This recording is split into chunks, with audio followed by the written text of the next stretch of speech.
Donc aujourd'hui, nous sommes en journée porte ouverte.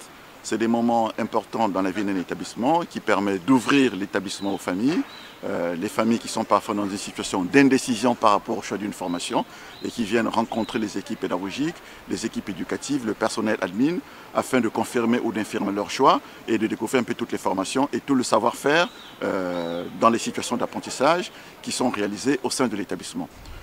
C'est des moments importants aussi de convivialité et d'échange avec les familles. Voilà. Alors, les nouveautés qui ont été, disons qu'il y a plusieurs choses qui ont été mises en place. D'abord, un élément qui est très important, c'est le projet éducatif. L'établissement n'avait pas de projet éducatif, donc il a été porté en réflexion en conseil d'établissement et la réflexion a été poursuivie en journée pédagogique avec les équipes pédagogiques et le projet éducatif aujourd'hui il a été promulgué en septembre 2021. Donc nous avons aujourd'hui un projet éducatif qui est vraiment le socle même qui permet de donner les grandes orientations de la vie de l'établissement par rapport aux axes de fonctionnement de l'établissement.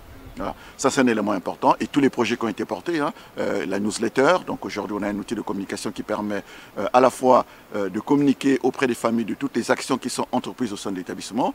Donc cette newsletter qui est très appréciée et tous les différents projets qui sont entreprises, les projets caritatifs, les projets pédagogiques, les séjours à Haro pour les élèves, là, les 5e sortent d'un séjour au ski.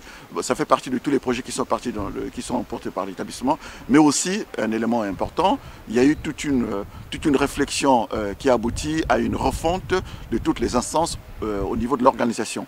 Quand je parle des instances, les conseils pédagogiques, les conseils éducatifs, les conseils de vie scolaire, les conseils d'établissement qui n'existaient pas dans l'établissement.